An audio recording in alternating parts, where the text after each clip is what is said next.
Let's talk about the Sasquatch documentary that isn't super really about Sasquatch. That's it. That's my intro. Hi, I'm Amanda, you're watching Swell Entertainment, and today we are reviewing the Hulu docuseries Sasquatch. A couple of you were asking for this, but mostly I'm doing this because a lot of you liked my review of another documentary I found on Hulu called Bigfoot Girl. And overall, comparing the two, yes, Bigfoot Girl is a better Bigfoot documentary. However, Sasquatch, better documentary overall. It's just much more true crime than it is Sasquatch. In order for a documentary to be classified as a Bigfoot/Sasquatch documentary, according to the qualification that I just made up, the focus of the documentary, or at least a large portion of the documentary, has to be spent trying to find some sort of proof of Bigfoot or investigating a specific Bigfoot terrain, location, etc. And though Sasquatch is named Sasquatch, the main point of the documentary is investigating a triple murder that may or may not have happened in Mendocino County, California in 1993. Now, before I move on to talking about what I did and didn't like about the Sasquatch docuseries, let me first thank the sponsors for this video, Scentbird. Scentbird is a fragrance subscription service that gives you the opportunity to shop from over 600 brands. For just $16, you can choose a new designer fragrance to try out every month. Every month you pick your fragrance, so there's no surprises, and it's a flexible subscription. You can skip a month at any time. Some perfumes can range from $150 to $500, and imagine spending that amount on a perfume that you weren't sure about, and then you get it and you hate it. Scentbird helps prevent that. Each month you'll get a 30-day supply for just $16, and you can find new fragrances by taking a simple quiz on their website. Like I said, everything comes in a 30-day supply. You just twist it up, spritz from there, or you just pull it right on out. This one I got is Chloe Love Store. It has scents of orange blossom, jasmine, and cedarwood. I also got some Anna Sui Sky with notes of juicy pear, lily of the valley, and airy popcorn. And I also got Angie by Rosie Jane, which smells of honeysuckle, jasmine, and fig. Make sure to click the link below and use code SE30 for 30% off. That means your first month for only $11. Again, that's code SE30 for 30% off, and thank you again, Scentbird, for sponsoring this video. Overall, as a docuseries, I liked Sasquatch. I think that it did something that a lot of docuseries these days don't fully do, where it felt very entertaining for the most part. However, do I think it needed to be 3 episodes all over 45 minutes? No, I think this could have just been like a regular documentary. I don't think it needed to be a docuseries. I understand why they did that, mainly because you could get more information in there, but also you could kind of end on like a little beat.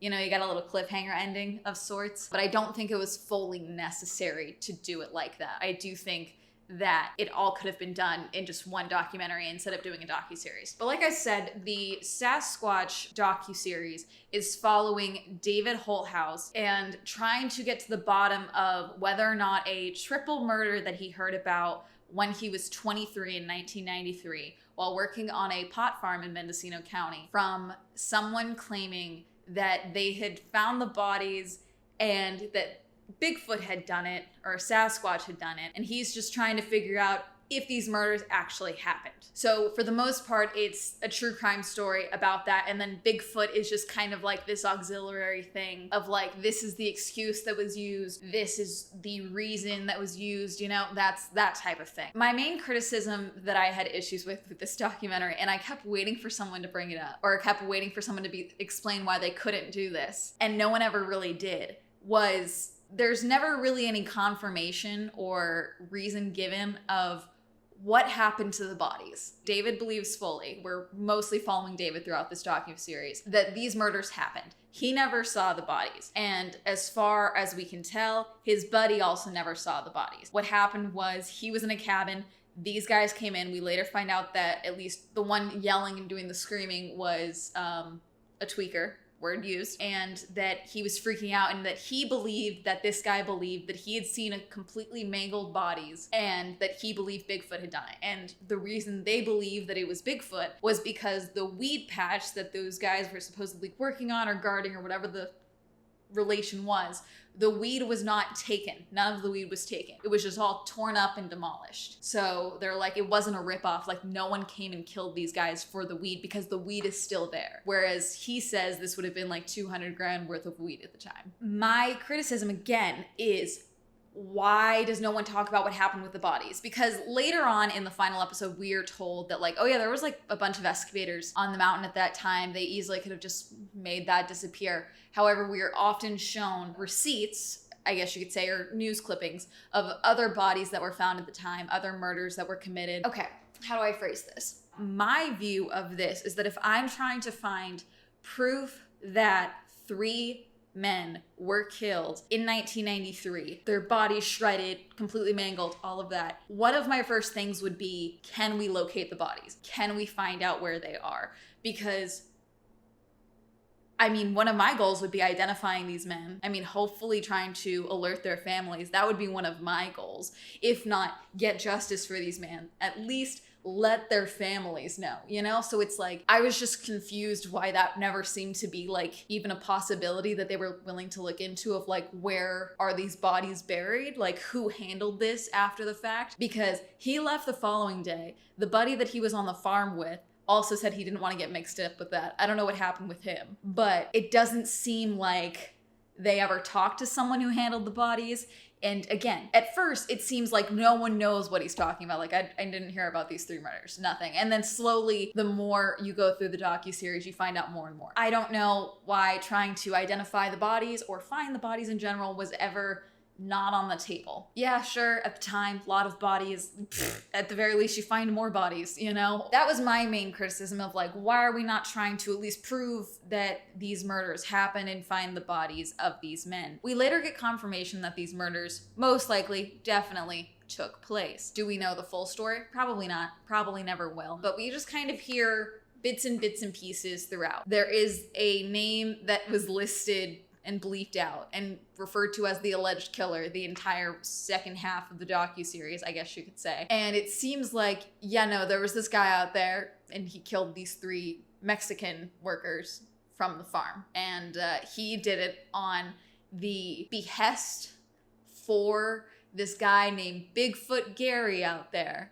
And then David is like, I don't know if they said Bigfoot did it or a Bigfoot did it. So could they have been talking about Gary? I don't know. Later on, David talks to Gary and Gary's wife, because the rumor was that Gary had these men killed because they had assaulted his daughter. However, Gary didn't have a daughter in the 90s. He also supposedly was not in Mendocino in the 90s, but he was affiliated with or had done work with this alleged killer. And the alleged killer, it seemed to be believed that he is the one who killed these 3 men for whatever reason, okay? It seems to be that is the most consensus for at least other farmers in the area, a couple other people in the area. David seems to have that relayed to him multiple times. But then, in the end of the final episode, what we hear from supposedly the person who owned the cabin, the A-frame cabin, that David was in the night that the tweaker came in and was ranting and raving about seeing the bodies and telling him all of that. We have to warn everybody, we have to do all of this. We are told those guys that night saw what they were supposed to see. He saw what he was supposed to see. Those men that were killed got what was coming to them. They needed to be dealt with. They were needed to be made a message of. Supposedly, David tells a story about how when he was working on the farm at the time, they were all being told, and he was hearing all of these stories about Sasquatches coming out and terrorizing the backwoods weed farmers, and that was something they had to be aware of. Well, they had to be dealing with Bigfoot and be vigilant. Signs of weed being disturbed by Bigfoot, like a human couldn't do it. Well, according to the alleged owner of this cabin, and I'm assuming the owner of the farm at the time, he says that a bunch of the growers in the area got together to discuss the Mexican immigrants that had come in to work on these farms, who were, according to them, again, third-hand information, I guess you could say we're dealing with here. Yeah, third-hand information. They would come in, work for an old farmer, and then would kind of like take over the operation. And there wasn't much that these farmers could do anything about it. So they were like, oh, I wish we had a chupacabra, which is a creature in Mexican lore, I guess you could say. Someone else said, oh, we have something better. We have Bigfoot rumors, because this is the area that the Gimlin film and all of that was taken. They were like, we have history of Sasquatch here. Let's just use that. So they started spreading those rumors in order to keep people in line, even though everyone's got guns, you know, I mean, I think that would do it more. Listen, maybe this is just me. I am way more scared of people than I am of possible cryptids. And I've talked about this in the past. Personally, do I believe in Bigfoot? Why not? Who cares? It's not hurting anyone for me to do or don't believe in Bigfoot. Same thing with Mothman, same thing with a lot of other cryptids. There's not a lot of harm in believing it, and it's fine. In my belief, though, I'm way more scared of humans, you know, than I am of fictional, possibly fictional cryptid creatures. Because at the end of the day, I'm just going to assume that because they are part animal or hybrid animal or cryptid animal, whatever, that they are going to behave like an animal. And the unpredictability in itself is predictable. Does that make sense? Okay, don't fuck with the Sasquatch. Okay, cool. You don't have to tell me twice, you know? But like a human being, they can do anything. They can convince you they're not going to do something and then go ahead and do it. Personally, in this situation, I would be more afraid of man than I would be of Sasquatch. The Sasquatch thing would probably just always be in the back of my mind. Does that make sense? Some of you were like, this girl is nuts. Possibly. That's just me. They then decided that these three guys, I don't know how this jumped, but like supposedly according to the guy who owned the A-frame cabin, he's like, yeah, we all decided that like these three dudes needed to be made an example of. So we killed them and made it look like Bigfoot had ripped them all apart. And then we made sure that a chatterbox, like someone who was a big gossip, this apparent tweaker, was supposedly a chatterbox. The guy who was with him at the time discovering the bodies was in on it, and they just made sure that he was someone who saw it so that everyone else would hear about it. However, at first it seems like not a lot of people heard about it. So I don't know how good this plan was, but he explains how they did it, where they used axes, bolt cutters, trucks, forklifts, whatever, to like rip them apart, mangle them, run them over, make it look like they've just been completely destroyed. Again, still would be body parts, still would be blood. Why did we not try and find any evidence of the murders themselves? I don't know. However, at the end, he mentions tracks. He's like, yeah, they saw the body parts, they saw the tracks, and that's what happened. That's what they handled with. He doesn't mention the tracks at any other point. He mentions the weed, and the A-frame cabin guy says, yeah, we just tore up the weed. You know what? At the time, camp was pretty big. They talk about camp a lot. At the very least, I recommend this documentary if you want to know more about the Mendocino drug history of weed and camp and all of that, which was like the compliance trying to deal with eradicating weed in California and everything. I learned a lot about that from this documentary. I do think that was interesting to some degree. They talked to some people who were growers at the time, who were like the hippie growers that they describe a couple of times. And they say because of how many people's grow patches were being eradicated, your patch became more precious. Like it became more you needed to protect it more. Because not only were they coming in and taking your stuff, other people would come in and take your stuff, or they would kill you off to get your weed, you know? So why are we just, you know, destroying the weed to prove a point? That's my question. Like, probably could have been a better thing. It's like, no, the weed could have abandoned the weed and just like gotten rid of one chunk, or like made a weird chunk in the weed, destroyed one part of the weed grove that they were growing. I don't know my terminology of weed, sorry. And then killed the guys. You didn't need to kill the guys whatsoever. But I mean, I just feel like there's better ways to handle this. But I'm going off track. So David mentions that there were tracks that were seen with the bodies and then the weed being ripped up or whatever. So technically destroyed, but also not destroyed. So what happened to the weed after the fact? No one tells us that either. He mentions tracks, that the tracks were seen or whatever. And maybe that's just David making an assumption or making a comment that he had heard from someone. However, the A-frame cabin guy never mentions tracks. He never mentions that they faked tracks or anything like that. The only tracks that they would have seen out there were from the trucks they used to drive over the supposed dead guys. Doesn't explain the tracks that are mentioned. So Either way, sus of a story, both sides of it. This is just me, because again, I can't really, I guess if you want to control a population in a sense, storytelling has always been used to do that, scare children into behaving, storytelling. It's always been used to like pass things on, warnings, control, that type of thing. But I mean, again, I'd be way more scared of humans that I knew were capable of that type of brutality than I would be of Sasquatch killing 3 dudes. Like I'm not scared of a bear that killed someone in the woods because I know that the bear lives in those woods. And this dude was like in the woods in the bear's home, and the bear was like, hey, fuck you, and like killed the bear. I don't know. Or killed the dude, not killed the bear. Saying that it's Bigfoot that killed these men brings more questions to it than I think answers it. David says at the end that he doesn't believe in Bigfoot. Does he believe Bigfoot killed these men? No. He believes that he has a more clear story of what could have happened, but he doesn't believe that he will ever fully, truly know what happened to these men. Again, finding the bodies, I think, could narrow down a large selection of this. I don't know why we're not trying to find the bodies.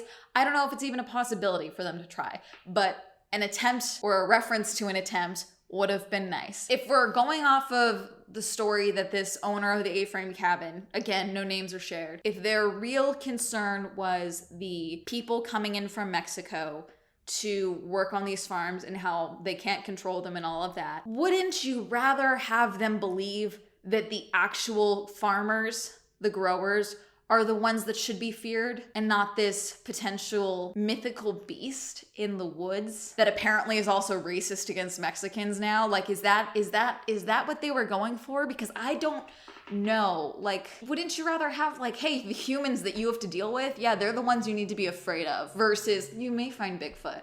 He may kill you. Like, I don't know. It's a little, just maybe I'm just a better criminal. I don't know. There's nothing. If you try and investigate me, there's going to be nothing. I'm boring. Overall, as a documentary, fairly interesting. I have questions, I have criticisms like I do with all true crime documentaries, because at the end of the day, they're always probably going to be biased, or they're always trying to protect someone or push some type of agenda. I don't know what the agenda here would be. I would have liked a little more compassion for the victims. But I mean, I guess he didn't like high five any of the potential killers. He just was like, okay, I think this is what happened. The only time where he was like, good for him if he had these guys killed is when he believes there's a possibility that they had raped this man's daughter. And that is the only time where he's like, yeah, good for him. I think every rapist should be killed. Which, personally, same. That's the only time where he's like, you know what, good for him if that's the case. I think if he had explained it better as far as who he's talking to and who believes what and who believes this, when he's discussing with these men at different points in the story, or just different people in Mendocino County, I guess you could say. I shouldn't just say men. Just anyone that he's speaking to. At first, it's like, no, I never heard about this murder, this triple murder up on Spy Rock in the 90s. Or he is told like, oh yeah, no, this guy definitely did it, the alleged killer. Or Bigfoot Gary is the one that possibly did it, but supposedly he wasn't in there in the 90s, so couldn't have been him. And then now there's this whole conspiracy that was done where multiple people were involved in the murder of these 3 men. It would make sense if it was more than one person committing those murders. I'm just thinking logistically of like one dude, unless you, again, they're saying no bullet holes. They're saying mangled bodies, probably no guns involved. How did you, okay, I'm overthinking the murder. I'm sorry. I watch too many true crime shows. I'm just overthinking the crime itself. My main criticism, should have tried to find the bodies. That's just my view. I do recommend this docuseries. I do think it was interesting. It was pretty entertaining. Could it have been 1 hour and 40 minutes? Yeah. I don't think it needed to be 3 whole episodes, but I understand the point of doing that. I think that's where I'm going to end this. Tune in next month when I go Bigfoot hunting in Mendocino County. I'm kidding. Am I? I don't know. What's the story that you believe? Do you believe this was humans? Personally, I believe it was humans. Do you think this was Sasquatch? Do you think that trying to paint it as Sasquatch when that was only like a possible thing that could be happening. Do you think that was dumb? Because I think that was dumb. Let me know. Comment down below. Shout out to my patrons. Thank you so much for supporting me on Patreon. If you'd also like to support me on Patreon, that'll be listed down below. If you'd like to follow me on my social media, that'll be all up here. And that's gonna be it. Have a lovely day. Goodbye.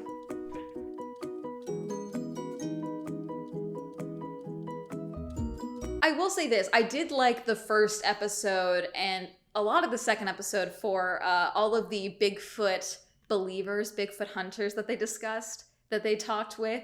They all seemed fun. I really hope that once I'm fully vaccinated, there's some more events that start happening post-COVID so that I can start talking to more Bigfoot people and more cryptid people, because they're always fun to talk to. Thank you, Allie, Alan, Alex, Braden, Cameron, Christopher, Chris, Cody, Colton, Crouch, VC, Destiny, Devin, Dirty One, Don, Elliot, S&M, Feckles, Hopeless, Hollow, Jacka Ray, Joe, John M, Jordan, Just Kenny, Kevin, Kim, Chrising, Lex, Lisa, Luis, Manga, Matt O, Matthew Les, Meme Lord the Red, Michael, Jan, Nathaniel, Pat, Prolic, Rob, Robbie, Robert Ross, Sam, Simon, Stephen, Tasha, Timothy, Tom, Wendy, Williams, Endry.